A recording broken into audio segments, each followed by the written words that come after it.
What is the question అంటే factors influence rate of corrosion. Factors influence rate of corrosion అంటే ఏ కారకాలైనటువంటివి rate of corrosion ని ప్రభావితం చేస్తాయి. That is the question. ఏ కారకాలైనటువంటివి రేట్ ఆఫ్ కరోజన్ ని ప్రభావితం చేస్తాయి. ఓకేనా? సో అంటే కరోజన్ అనేటువంటి దాన్ని ఇంక్రీజ్ చేయడం అనమాట. ఏదైనా ఒక మెటల్ అనేటువంటిది కరోజన్ అనేటువంటిది ఇంక్రీజ్ అవ్వడం. ఏ ఫ్యాక్టర్స్ జనరల్గా ఏంటంటే ఇవి మెయిన్గా 2 ఫ్యాక్టర్స్ని డివైడ్ చేస్తారన్నమాట. Nature of the metal, nature of the environment. ఓకేనా? First one is the nature of the metal, second one is the nature of the environment. ఈ 2 ఫ్యాక్టర్స్ అంటే 2 రకాలుగా డివైడ్ చేస్తాం. ఈ నేచర్ ఆఫ్ ది మెటల్లో కొన్ని పాయింట్స్ వస్తాయి మనకి, నేచర్ ఆఫ్ ది ఎన్విరాన్మెంట్లో కూడా కొన్ని పాయింట్స్ అనేటువంటివి వస్తాయి. నేచర్ ఆఫ్ ది మెటల్ అంటే ఆ మెటల్ యొక్క నేచర్ని బేస్ చేసుకుని మనం ఎక్స్ప్లెయిన్ చేస్తాం. నేచర్ ఆఫ్ ది ఎన్విరాన్మెంట్ అంటే ఆ మెటల్ అనేటువంటిది ఎక్కడ ప్రజెంట్ అయ్యింది, ఎన్విరాన్మెంట్లో ప్రజెంట్ అయ్యింది కాబట్టి ఆ చుట్టూ ఉన్నటువంటి ప్రతిదీ కూడా దానికి కారణం అవుతుంది అన్నమాట. కరోజన్కి ఏ విధంగా కారణం అవుతుందో మనం చూస్తాం. Okay right. Nature of the metal. ఈ నేచర్ ఆఫ్ ది మెటల్లో మొదటి పాయింట్ కింద మనం ఏం చేస్తున్నాము, position in electrochemical series. Position in electrochemical series. మీకు నేను ఎలక్ట్రోకెమికల్ సిరీస్ ఆర్డర్ చెప్పానా? ఓకేనా? ఎలక్ట్రోకెమికల్ సిరీస్ ఆర్డర్ చెప్పాను కదమ్మా. మెటల్స్ యొక్క order standard electro reduction potential వాల్యూని బేస్ చేసుకొని మనం ఏం చేసాము, ఓకేనా, టాప్ టు బాటమ్ కొన్ని మెటల్స్ని అరేంజ్ చేశాము. పైన మెటల్ యానోడ్ గాను కింద మెటల్ క్యాథోడ్ గా పనిచేస్తుందని మీకు చెప్పాను. పై మెటల్ యానోడ్ కింద మెటల్ క్యాథోడ్ అని ఆల్రెడీ మీకు చెప్పాను. ఓకేనా? ఈ యానోడ్ పార్ట్ ఎప్పుడు కూడా కరోజన్కి గురైంది, క్యాథోడ్ పార్ట్ ఎప్పుడు కూడా ప్రొటెక్షన్కి గురైంది. ఫర్ ఎగ్జాంపుల్ మనం చెప్పుకున్నటువంటి వాటిల్లో జింకు, కాపర్ అనేటువంటివి రెండు కూడా స్టాండర్డ్ ఎలక్ట్రో పొటెన్షియల్ వాల్యూ అనేటువంటిది వేరువేరుగా ఉంటుంది. ఎందుకు అంటే అవి రెండు కూడా వేరు స్థానాల్లో ఉన్నాయన్నమాట. సో జింకు, కాపర్ ఏదో ఒక వైర్ ద్వారా కనెక్ట్ చేస్తాము. ఇక్కడ ఒక ఎలక్ట్రోలైట్ డిప్ చేయబడింది పార్షియల్. ఓకేనా?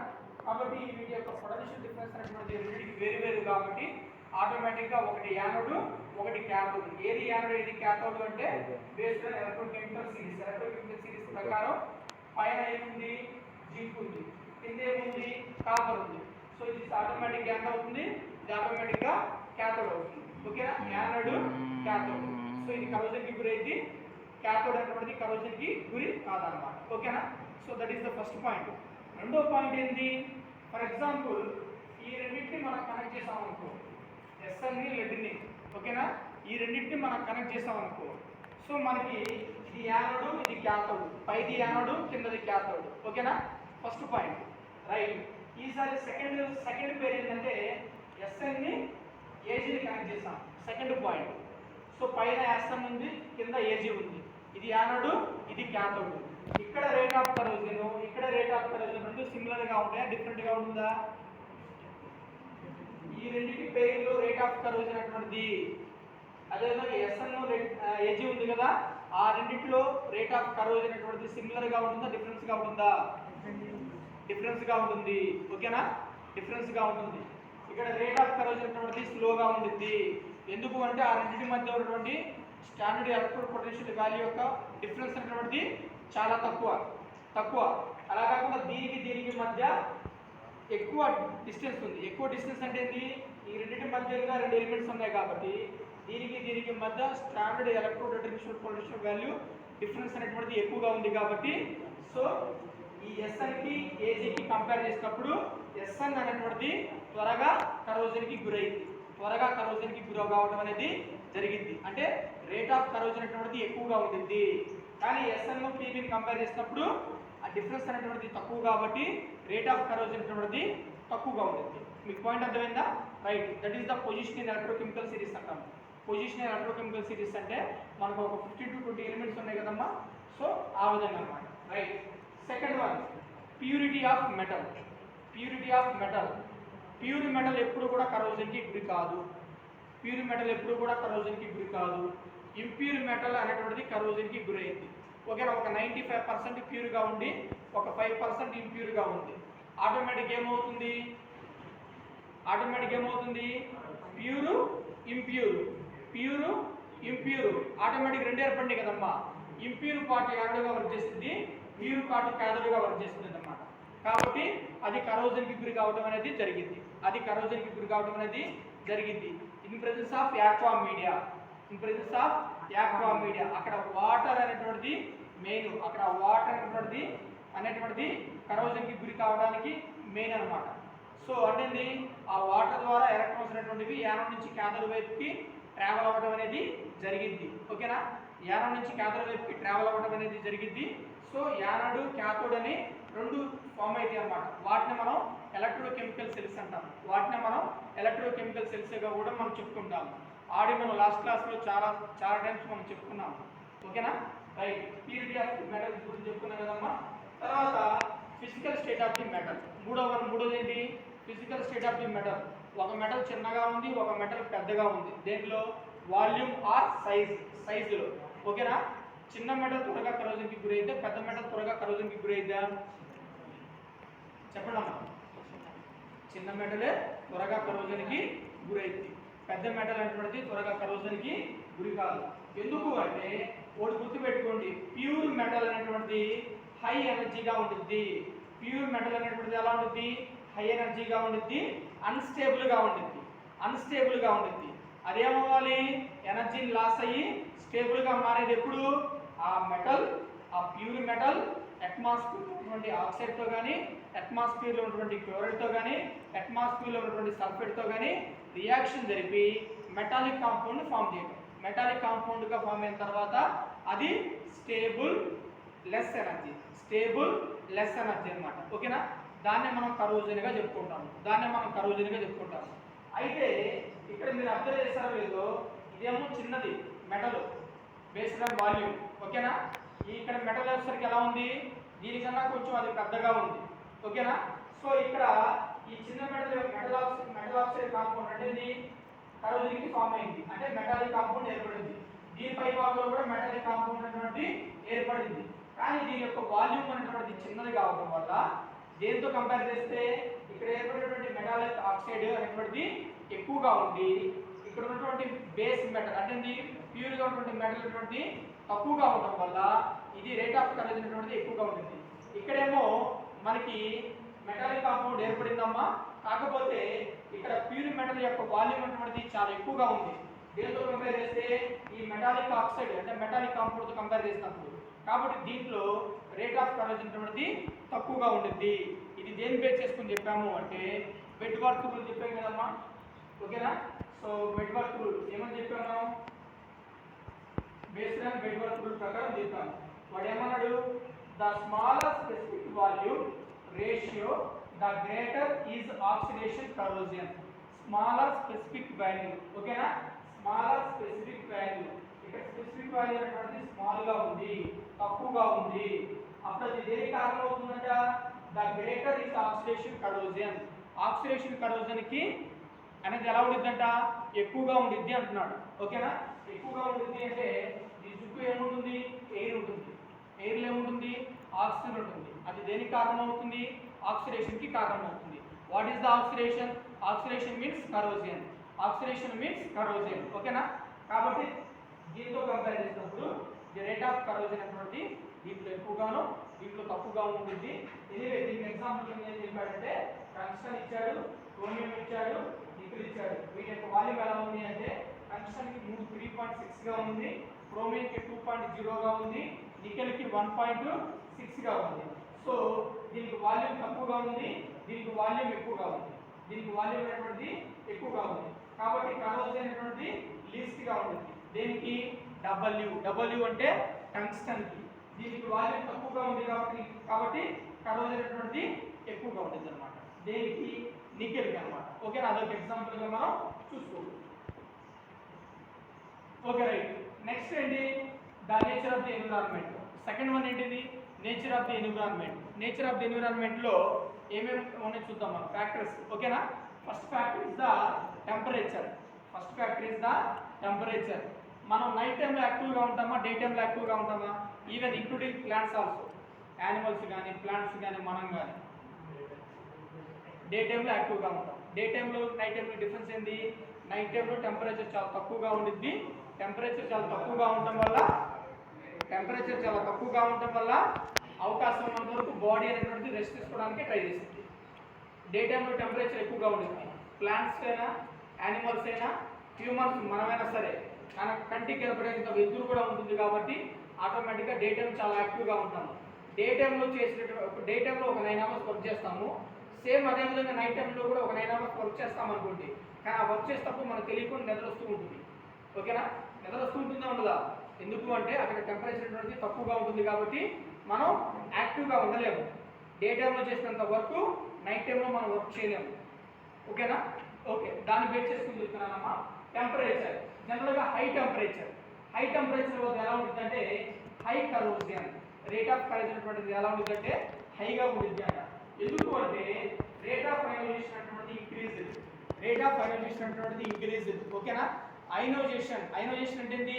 అయాన్స్ గా విడిపోవటం, క్యాటయాన్ అండ్ యానియాన్ అయాన్స్ గా విడిపోవటం అనేటువంటిది ఎలా ఉంటుంది? ఎక్కువగా ఉంటుంది అంట. ఓకేనా?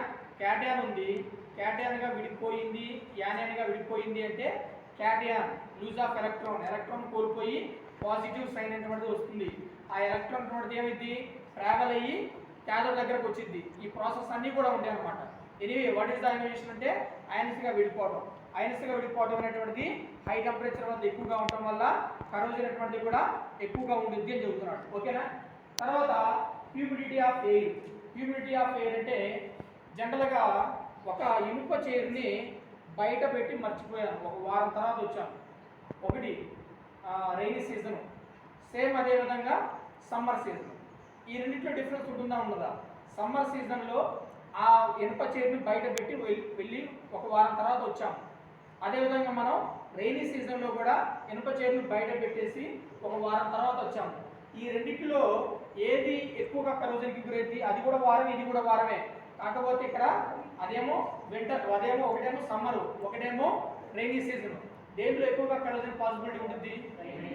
పెద్దగా రైనీ సీజన్లో. ఎందుకు అంటే ఆ రైనీ సీజన్లో అట్మాస్ఫియర్లో ఆక్సిజన్తో పాటు అట్మాస్ఫియర్లో తేమ కూడా ఉంటుంది. గాలి అంటే ఎయిర్ అండ్ O2 అండ్ తేమ రెండు కూడా ఉంటాయి అన్నమాట. ఓకేనా? సో ఆటోమేటిక్గా ఇవి రెండు దేనికి కారణమైతే? కరోజన్కి కారణమైంది. ఫర్ ఎగ్జాంపుల్ ఆక్సిజన్ వల్ల ఆక్సిడేషన్ జరిగింది. తేమ అనేటువంటిది దాని మీద ఏమవుతుంది? అలా డ్రాప్లుగా ఉన్నాయనుకుంటుంది. తర్వాత ఏమవుతుంది? ఆ గాలి వల్ల ఆ తేమ అనేటువంటిది ఆరిపోతుంది. తర్వాత ఏమవుతుంది? మనకి అక్కడ కరోజన్ అనేటువంటిది ఫామ్ అవుతుంది అనమాట. కాబట్టి ఎన్విరాన్మెంట్ గురించి మాట్లాడుతున్నాం కాబట్టి హ్యూమిడిటీ ఆఫ్ ఎయిర్, అట్మాస్ఫియర్లో తేమ అండ్ ఎయిర్ O2 అనేటువంటిది ఎక్కువగా కనుక ఉంటే అది దేనికి ఎక్కువగా కారణం అవుతుంది అంటే ఓకేనా? ఆక్సిడేషన్ కరోజన్ అంటే లైక్ కరోజన్కి కారణం అవుతూ ఉంది ఇక్కడ. ఓకేనా? రైట్. తర్వాత pH జనరల్గా మనం pH స్కేల్ ఎంత ఉంటుందమ్మా? 0.1 నుంచి 14, సింపుల్గా 1 నుంచి 14 అంటాము. Okay, right, no problem. వస్తున్నా యాసిడ్ కాంపౌండ్ యొక్క pH ఎంత? 0.1 నుంచి 6.9 అనుకోండి. ఓకేనా? 7 ఈజ్ ద న్యూట్రల్ కాంపౌండ్ కాబట్టి న్యూట్రల్. 7.1 నుంచి 14 ఈజ్ ద బేసిక్ కాంపౌండ్. 7.1 నుంచి 14 ఈజ్ ద బేసిక్ కాంపౌండ్. ఈ మూడు ఎన్విరాన్మెంట్లు ఉన్నాయి. ఒకటి ఎసిడిక్ ఎన్విరాన్మెంట్, ఇంకొకటి న్యూట్రల్ ఎన్విరాన్మెంట్, మూడోది బేసిక్ ఎన్విరాన్మెంట్. మూడు ఎన్విరాన్మెంట్లు ఉన్నాయి. ఓకేనా? ఎసిడిక్ ఎన్విరాన్మెంట్ ఎలా క్రియేట్ అయింది? మనం ఉన్నటువంటి ప్రాంతానికి చుట్టూ ఒక 100 ఇండస్ట్రీస్ ఉన్నాయనుకో, దాన్ని ఇండస్ట్రియల్ ఏరియా అంటాము. ఇండస్ట్రీస్ నుంచి మనకి ఏం రిలీజ్ అవుతూ ఉంటాయి? కార్బన్ డైఆక్సైడ్, ఓకేనా, నైట్రోజన్ ఆక్సైడ్ అంటే NOx, SOx అంటే ఏంటి? SO2 over SO3. ఇవన్నీ ఏంటి? ఎసిడిక్ నేచర్ కలిగినటువంటి పొల్యూటెంట్ గ్యాసెస్ అన్నమాట. ఎసిడిక్ నేచర్ కలిగినటువంటి పొల్యూటెంట్ గ్యాసెస్. ఈ పొల్యూటెంట్ గ్యాసెస్ అనేటువంటి ఎప్పుడైతే అట్మాస్ఫియర్లోకి రిలీజ్ అయితే అక్కడ ఉన్నటువంటి అట్మాస్ఫియర్ అనేటువంటి ఎసిడిక్ నేచర్లో ఉండిద్దా, న్యూట్రల్ నేచర్లో ఉండిద్దా, బేసిక్ నేచర్లో ఉండిద్దా? ఎసిడిక్ నేచరే కదా. ఓకేనా? కాబట్టి నా ఉద్దేశం ఏంటి అంటే ఎసిడిక్ ఎన్విరాన్మెంట్లో కరోజన్ అనేటువంటిది చాలా ఎక్కువగా ఉంటుంది. ఎసిడిక్ ఎన్విరాన్మెంట్లో కరోజన్ అనేటువంటిది చాలా ఎక్కువగా ఉంటుంది కాబట్టి 0.1 నుంచి 6.9 అనేటువంటిది కరోజన్కి కారణమయ్యేటువంటి pH వాల్యూ అంటే ఎన్విరాన్మెంట్ అనమాట. దాన్నే ఎసిడిక్ ఎన్విరాన్మెంట్గా మనం చెప్పుకోవడం అనేది జరిగింది అనమాట. తర్వాత nature of ions present in atmosphere. Atmosphere లో ఎటువంటి నేచర్ ఆఫ్ అయాన్స్ అనేటువంటి ప్రెజెంట్ అయ్యి ఉన్నాయి. అట్మాస్ఫియర్ లో ఏమేమి ఉన్నాయమ్మా? ఆక్సిజన్ ఉంది, ప్రాణవాయువు. ఆక్సిజన్ లేకుండా మనం బ్రతకగలుగుతామా? కార్బన్ డైఆక్సైడ్ ఉంది, అది కూడా ప్రాణవాయువే మనక ప్లాంట్స్. ఓకేనా? తర్వాత N2 ఉంది, H2 ఉంది, హాలోజన్స్ ఉంటాయి. హాలోజన్స్ అంటే ఏంటి? Chlorine, fluorine, bromine, iodine. ఈ అయాన్స్ అన్నీ కూడా ఎక్కడ ఉంటాయి? అట్మాస్ఫియర్ లో ఉంటాయి. ఓకేనా? సో ఇక్కడ క్లోరిన్ కనుక ప్రెజెంట్ అయి ఉంటే అట్మాస్ఫియర్ లో క్లోరిన్ కనుక ప్రెజెంట్ అయి ఉంటే అది క్లోరిన్ అనేటువంటి దేనికి కారణమైందంట? ఇక్కడ మెటాలిక్ కాంపౌండ్ ఉంది చూస్తారా? Protective film. ప్రొటెక్టివ్ ఫిల్మ్ అంటే రక్షణ ఇచ్చేటువంటిది, కరోజన్ కి గురి కాకుండా రక్షణ ఇచ్చేటువంటి దాన్ని ప్రొటెక్టివ్ ఫిల్మ్ అంటారు. ఈ ప్రొటెక్టివ్ ఫిల్మ్ అనేటువంటి దాని యొక్క వర్క్ ఏంటి? అట్మాస్ఫియర్ లో ఉన్నటువంటి ఆక్సిజన్ తోటి ఫర్దర్ ఆక్సిడేషన్ కి గురి కాకుండా చేయటం. ఫర్దర్ ఆక్సిడేషన్ కి గురి కాకుండా చేసి ఆ మెటల్ మొత్తాన్ని కరోజన్ కి గురి కాకుండా చేయటం, దాన్ని మనం ప్రొటెక్టివ్ ఫిల్మ్ అంటాము. అటువంటి ప్రొటెక్టివ్ ఫిల్మ్ ని క్లోరిన్ Cl- అనేటువంటి ఏం చేసిద్దంట? డిస్ట్రాయ్ అంటే ఏంటి? విచ్ఛిన్నం చేసిద్దంట. సో ఈ ప్రొటెక్టివ్ ఫిల్మ్ అనేటువంటి దాన్ని విచ్ఛిన్నం చేస్తే ఆటోమేటిక్గా అట్మాస్ఫియర్ లో ఉన్నటువంటి ఆక్సిజన్ అనేటువంటి ఏమైంది? లోపల ఉన్నటువంటి మెటల్ తోటి ఆక్సిడేషన్ కి గురి చేసింది. ఆక్సిడేషన్ కి గురి చేసింది అంటే లోపల ఉన్నటువంటి మెటల్ మొత్తం కూడా ఆటోమేటిక్ గా కరోజన్ కి ఫామ్ అవుతుంది అనమాట. అంటే ఏంటి? అట్మాస్ఫియర్ లో క్లోరిన్ యొక్క పర్సంటేజ్ కనుక ఎక్కువగా ఉంటే ఒకవేళ మెటల్ యొక్క పై భాగంలో ఉన్నటువంటి ప్రొటెక్టివ్ ఫిల్మ్ ని డిస్ట్రాయ్ చేస్తుంది. డిస్ట్రాయ్ చేయటం వల్ల ఫర్దర్ ఆక్సిడేషన్ అనేటువంటిది కంటిన్యూ అయింది. ఫర్దర్ ఆక్సిడేషన్ అనేటువంటిది కంటిన్యూ అవ్వడం అనేది జరిగింది అనమాట. అలా కాకుండా సిలికేట్ ఉందనుకో, ఈ సిలికేట్ అనేటువంటిది ఏమవుతుందంటే ఇన్సాల్యుబుల్ గా చెప్పుకుంటాం. ఓకేనా? ఇన్సాల్యుబుల్ అవ్వడం వల్ల ఇది ఏ విధంగా వర్క్ చేస్తుంది అంటే ఇన్హిబిట్ అంటే నిరోధకము, కరోజన్కి గురి కాకుండా నిరోధించేటువంటిది. దీనివల్ల ఏమవుతుంది? ఫర్దర్ కరోజన్ అనేటువంటిది ఉండదు, ఫర్దర్ కరోజన్ అనేటువంటిది జరగదు. ఏది?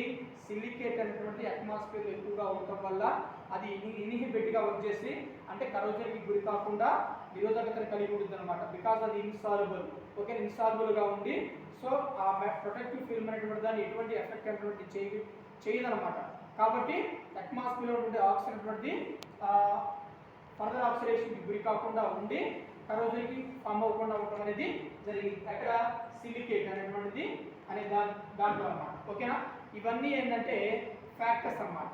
ఒక మెటల్ అనేటువంటిది కరోజన్ కి గురి అవ్వటానికి అంటే రేట్ ఆఫ్ కరోజన్ ఇంక్రీజ్ చేయడం అనేది దేని మీద డిపెండ్ అయ్యింది అంటే ఈ మొత్తం ఫ్యాక్టర్స్ అనేటువంటివి ఒక మెటల్ని కరోజన్ కి ఇన్ఫ్లుయెన్స్ చేస్తారు. ఇన్ఫ్లుయెన్స్ చేయడం అంటే ప్రభావితం చేయటం. ఓకేనా? స్లోగా కావచ్చు, మీడియంగా కావచ్చు, హైగా కావచ్చు. ఓకేనా? రైట్.